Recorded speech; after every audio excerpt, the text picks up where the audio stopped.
बंधुओं, हमारे ब्रज के लीला में एक प्रसंग आता है, और प्रसंग ऐसे है कि ठाकुर जी जब वंशी बजाते तो आकाश में देवता प्रकट हो जाते, प्रत्यक्ष दिखते थे सबको। देख चंद्रमा घूम रहा हो, ओ देख सूर्य भी आ गए, ओ देख ये तो यहाँ पे वरुण देवता घूम रहे हैं, इंद्र भी घूम रहे हैं ठाकुर जी की वंशी सुनने के लिए।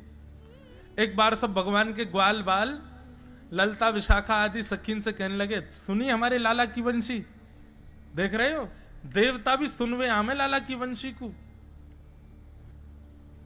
ललता विशाखा दोनों किशोरी जी के पास गईं और राधा रानी से जाके बोली, सुनो ये मधुमंगल श्रीदामा तनसुका मनसुका धनसुका, हमारे लाला में अभिमान नहीं है, लेकिन वहां के सखा बड़े अभिमानी है, बार बार हमको छेड़ते रहेंगे। देखो हमारे लाला की वंशी सुनी, हमारे लाला जैसा कोई ज्ञानी नहीं, हमारे लाला जैसा कोई दानी नहीं, हमारे लाला जैसा कोई योगी नहीं। किशोरी जी आप एक बार ने मजा चकाए दो, एक बार ने एक आपकी दोनों की बैठ करके बढ़िया एक कंपटीशन कर लो ने।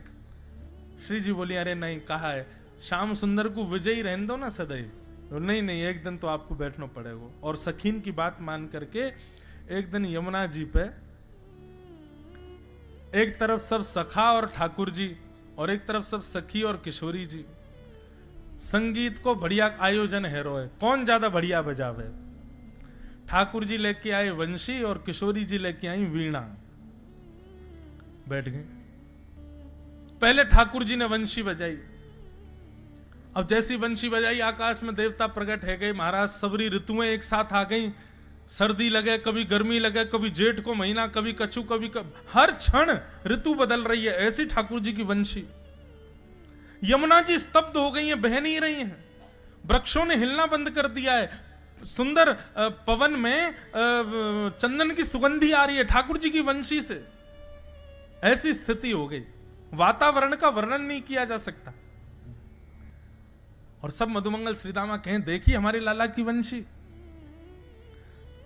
ललता विशाखा बोली, अब रुक जाओ ने, हमारी श्री जी को बजान दो। श्री जी ने जैसे ही वीणा हाथ में ली, और वीणा हाथ में लेकर के नेत्र बंद करके अपनी भुजा रख के तारों को अपनी कोमल उंगलियों से आच्छादित करके जैसे ही एक झंकार मारी है, और झंकार पड़ते ही महाराज ठाकुर जी की वंशी सुनकर के तो देवता आकाश में प्रकट भये, लेकिन किशोरी जी के झंकार से महाराज ब्रह्मांड का भेदन हो गया। सब देवता धरती पे गिर पड़े, और जैसे ही गिरे त्राहिमाम करके सब भागे, बोले नूतन प्रलय हो जाएगा। इस सृष्टि संसार में 14 भुवनों में इतनी योग्यता नहीं कि श्री जी के भुजा से प्रकट स्वरों को सुन सकें, इतनी योग्यता नहीं है। सब देवता आकर के प्रार्थना करने लगे, सरस्वती आदि सब कहने लगी, वो श्री जी बस बस बस, इतनी योग्यता इतनी क्षमता हम लोगों में है ही नहीं कि हम आपके वीणा को सुन सकें।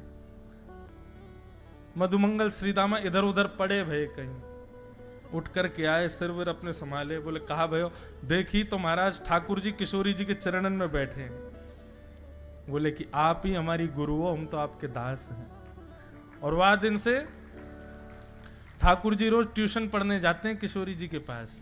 प्यारी जू पिए ही सिखावे वीणा, वीणा लेकर के ठाकुर जी किशोरी जी के पास जाते हैं। और मधुमंगल श्रीदामा जब जब ललता विशाखा और श्री जी जाती हैं, घुटने टेक करके प्रणाम करते हैं, बोले क्षमा, आज के बाद नहीं कहेंगे ऐसे। श्री जी के आगे सब नतमस्तक। ऐसी ठाकुर जी की श्री जी की मधुर लीला है।